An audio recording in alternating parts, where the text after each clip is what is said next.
Hello everyone. मागच्या व्हिडिओमध्ये मी तुम्हाला दिशा या घटकातील काही पॉईंट समजावून सांगितले होते. आजच्या व्हिडिओमध्ये आपण काही उदाहरणे पाहणार आहोत, जेणेकरून तुम्हाला अंदाज येईल की परीक्षेमध्ये कशा प्रकारची उदाहरणे विचारली जाऊ शकतात. तर आपण एक एक करून सगळी उदाहरणं सोडवून घेणार आहे. प्रश्न पहिला, अनिकेत पूर्वेकडे तोंड करून उभा आहे. तो त्याच्या डाव्या बाजूने काटकोनात 2 वेळा फिरला तर त्याचे तोंड कोणत्या दिशेला येईल? तर पहिल्यांदा जे मी तुम्हाला सांगितलं, आपल्याला काय काढायचं आहे, याप्रमाणे पहिल्यांदा तुम्ही दिशा काढून घ्याल. ठीक आहे, याप्रमाणे आपण दिशा काढून घेतल्या. इथं तुम्हाला सांगितलं की वरची जी दिशा असते ती असते उत्तर दिशा, उत्तर दिशेच्या विरुद्ध असते दक्षिण दिशा, नंतर उत्तर दिशेच्या उजव्या हाताला पूर्व दिशा आणि उत्तर दिशेच्या डाव्या हाताला पश्चिम दिशा. आता काय म्हटलेले की अनिकेत नावाचा मुलगा पूर्वेकडे तोंड करून उभा आहे, बरोबर. आता या ठिकाणी बाणाची जी दिशा असेल ते असेल अनिकेतचं पूर्वेकडील तोंड. आता अनिकेत पूर्वेकडे तोंड करून उभा आहे, बरोबर, म्हणजे बाणाचं तोंड मी पूर्व दिशेला दाखवलेलं आहे. आता पुढं काय म्हटलेले, तो त्याच्या डाव्या बाजूने काटकोनात 2 वेळा फिरला. डाव्या बाजूला, आता बघा, तोंड जर पूर्व दिशेला असेल तर त्याची डावी बाजू कोणती येईल? तर उत्तरेकडील ही बाजू त्याची डावी बाजू असेल. तो कसा फिरलाय? आणि 2 वेळा काटकोनात फिरलाय. काटकोन म्हणजे आपल्याला काय बघायचं आहे? हा एल आकार बघायचा आहे. मग पहिल्यांदा हा फिरला, कुठल्या दिशेला आला? उत्तर दिशेला आला त्याचं तोंड. अजून एकदा फिरलाय, कारण प्रश्नात काय दिलेले? 2 वेळा फिरला. एकदा फिरला तेव्हा तो उत्तरेला आला, अजून एकदा काटकोनात फिरला. आता त्याचं तोंड कोणत्या दिशेला झालेलं आहे? आता त्याचं तोंड पश्चिम दिशेला झालेलं आहे. ठीक आहे, मग याप्रमाणे तुम्हाला प्रश्न सोडवायचा आहे. तुम्ही जर याप्रमाणे दिशा काढून घेतल्या तर तुम्हाला उत्तर काढणं खूप सोपं जाईल. पुढचा प्रश्न, आकृतीत दाखवल्याप्रमाणे रवी शाळेपासून घराकडे गेला तर त्याचे तोंड पूर्वेकडे किती वेळा आले असेल? तर आता या ठिकाणी मी तुम्हाला आकृती दाखवते काढून.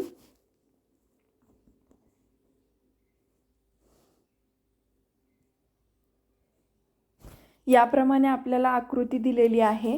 या ठिकाणी शाळा आहे, या ठिकाणी शाळा, आणि इथं घर आहे. ठीक आहे, मग आता काय म्हटलेले, रवी शाळेपासून घरी चाललेला आहे आणि शाळेपासून घरी जाताना त्याचं तोंड किती वेळा पूर्व दिशेला आलेलं आहे ते आपल्याला विचारलेलं आहे. याप्रमाणे इथं बाण दिलेले आहेत आणि आपल्याला हिंट म्हणून आपल्याला हा बाण देखील दिलेला आहे की वरचा बाण काय दाखवतोय? उत्तर दिशा दाखवतोय. हेही आपल्याला आकृतीमध्ये दिलेलं आहे. म्हणजे काय रे, वरची दिशा काय आहे? वरचा जर बाण असेल तर ती असेल उत्तर दिशा. उत्तर दिशेच्या विरुद्ध दिशा म्हणजे खाली कोणता बाण येईल? दक्षिण दिशेचा बाण येईल. नंतर आपल्याला माहिती आहे उत्तर दिशेच्या उजवीकडे कोणती दिशा येते?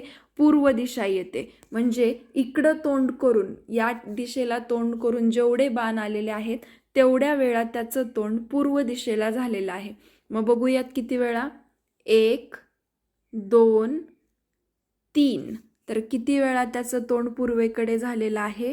3 वेळा त्याचं तोंड पूर्वेकडे झालेलं आहे.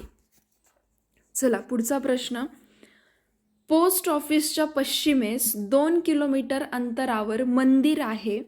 मंदिराच्या दक्षिणेस 3 किलोमीटर अंतरावर शाळा आहे आणि शाळेच्या पूर्वेस 2 किलोमीटर अंतरावर रेल्वे स्टेशन आहे. तर रेल्वे स्टेशन व पोस्ट ऑफिसमधील अंतर किती?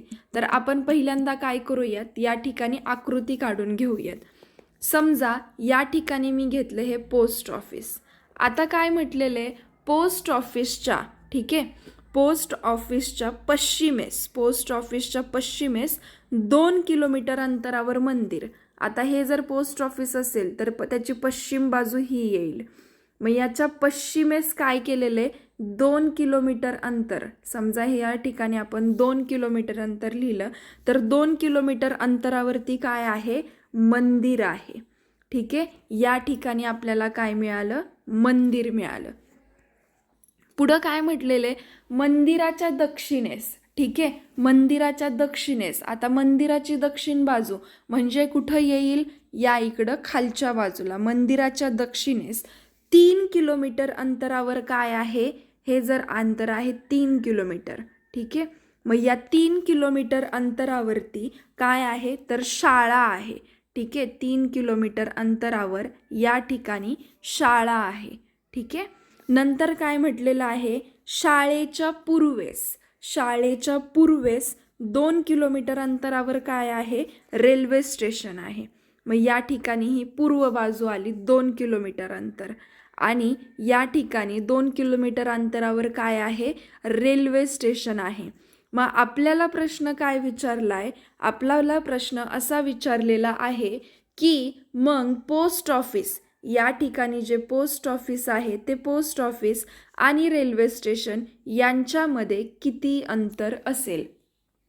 आता या ठिकाणी तुम्ही पाहू शकता, आपल्याला आयत तयार झालेला दिसून येतो. या ठिकाणी हे अंतर 2 किलोमीटर आहे, हे पण अंतर 2 किलोमीटर आहे. म्हणजे जे विरुद्ध अंतर आहेत ती कशी आहेत, एकमेकांच्या समान आहेत. मग वरचं 2 किलोमीटर, त्याच्या समोरील अंतर 2 किलोमीटर आहे. मग हे जर अंतर 3 किलोमीटर असेल तर पोस्ट ऑफिस आणि रेल्वे स्टेशन यांच्यामध्ये देखील अंतर किती असणार आहे, 3 किलोमीटर अंतर असणार आहे. जर तुम्ही प्रश्न सांगितलाय त्याप्रमाणे आकृती काढत गेला तर तुम्हाला उत्तर व्यवस्थितरित्या काढता येऊ शकेल. चला पुढचा प्रश्न बघा. किशोरची आई पश्चिमेकडे तोंड करून उभा आहे. किशोर तिच्याकडे तोंड करून उभा आहे. किशोरच्या डाव्या हाताला भास्कर उभा आहे, तर भास्कर किशोरच्या कोणत्या दिशेला आहे. तर आता या ठिकाणी बघा काय म्हटलेले की किशोरची आई पश्चिमेकडे तोंड करून उभा आहे. ठीक आहे, पहिल्यांदा आपण दिशा काढून घेऊयात. आता या दिशा काढताना वरची दिशा येईल उत्तर, खाली येईल दक्षिण, नंतर या ठिकाणी उत्तरेच्या उजव्या हाताला पूर्व आणि इकडचे पूर्वची विरुद्ध दिशा येईल पश्चिम. आता काय म्हटलेले रे, किशोर या मुलाची आई, किशोर नावाच्या मुलाची आई पश्चिमेकडे तोंड करून उभा आहे. बरोबर, पश्चिमेकडे तोंड करून उभा आहे म्हणजे तिचं तोंड आपण पश्चिमेला दाखवतं. ही कोण आहे, किशोरची आई आहे. ठीक आहे, याच्यानंतर काय म्हटलेले, किशोर तिच्याकडे तोंड करून उभा आहे म्हणजे किशोरचं तोंड कोणत्या दिशेला आहे, तर आईकडे तोंड आहे. बरोबर, म्हणजे किशोरचं तोंड कोणत्या दिशेला येईल, तर पूर्व दिशेला येणार आहे. ठीक आहे, किशोरचं तोंड आलं पूर्व दिशेला, पूर्व दिशेला त्याचं तोंड आलेलं आहे. आता बघा, किशोरचं तोंड पूर्व दिशेला आहे आणि काय म्हटलेलं आहे, किशोरच्या डाव्या हाताला कोण उभा आहे, भास्कर उभा आहे. आता जर त्याचं तोंड पूर्व दिशेला असेल तर त्याचा डावा हात कोणत्या दिशेला येतोय, तर त्याचा डावा हात उत्तर दिशेला येणार आहे. बरोबर, त्याचा डावा हात उत्तर दिशेला येणार आहे आणि या उत्तर दिशेला भास्कर उभा आहे. मग डाव्या हाताला आली उत्तर दिशा, मग भास्कर कोणत्या दिशेला उभा आहे, तर भास्कर उत्तर दिशेला उभा आहे. ओके, आकृती काढली आणि उत्तर मिळालेलं आहे. मग जसं प्रश्नात दिले तसं व्यवस्थित पॉईंट समजून घ्यायचे. समोर तोंड कोणाच्या आहे, पाठीमागं आहे का, समोर आहे, हे पॉईंट्स व्यवस्थित लक्षात घ्यायचे आणि मगच प्रश्न सोडवायचा आहे. चला पुढचा प्रश्न. उत्तर आणि पूर्व यामधील दिशेकडे तोंड करून राणी मैदानात उभी आहे, तर तिच्या पाठीमागील दिशा कोणती. आत्ताच मी तुम्हाला सांगितलं, समोर तोंड करून उभा आहे, त्या दिशेकडे तोंड करून उभा आहे, पाठीमागील दिशा कोणती, या प्रकारे प्रश्न विचारले जातात. मग व्यवस्थित प्रश्न वाचायचा. पहिल्यांदा आपण काय करून घेऊयात, दिशा काढून घेऊयात. या ठिकाणी येईल उत्तर दिशा, उत्तर दिशेच्या विरुद्ध दक्षिण दिशा, नंतर या ठिकाणी पूर्व दिशा आणि इथं पश्चिम दिशा. आता काय म्हटलेले, उत्तर आणि पूर्व यांच्यामधली दिशा म्हणजे या ठिकाणी आपल्याला ज्या उपदिशा आहेत त्या पण काढाव्या लागणार आहेत. ठीक आहे, उपदिशा काढल्या. उपदिशा लिहिण्यासाठी ट्रिक काय लक्षात ठेवाल, आ द न नैऋत्य, प वा वाचतो कसा उ ई आणि या ठिकाणी पूर्व. आता काय म्हटलेले रे, उत्तर आणि पूर्व यांच्यामधील जी दिशा आहे त्याच्याकडे तोंड करून राणी मैदानात उभी आहे. म्हणजे राणीचं तोंड उत्तर आणि पूर्व, हे आहे उत्तर, इथं आहे पूर्व, यांच्यामध्ये कोणती दिशा येते? ईशान्य. मग त्या ईशान्येकडे तोंड करून राणी उभा आहे. बाणाचं तोंड मी ईशान्येकडे दाखवलं. मग आपल्याला काय विचारले, जर तिचं तोंड ईशान्येकडे असेल तर तिच्या पाठीमागील दिशा कोणती? तर तिच्या पाठीमागं कोणती दिशा येते? मग नैऋत्य दिशा. जर राणीचं तोंड ईशान्य दिशेला असेल तर तिच्या पाठीमागे नैऋत्य दिशा येणार आहे. याप्रमाणे तुम्हाला प्रश्न सोडवायचे आहेत. जर दिशा या संदर्भात तुम्हाला अजून कोणत्या प्रश्नाबाबत डाऊट्स असतील तर तुम्ही मला ते विचारू शकता.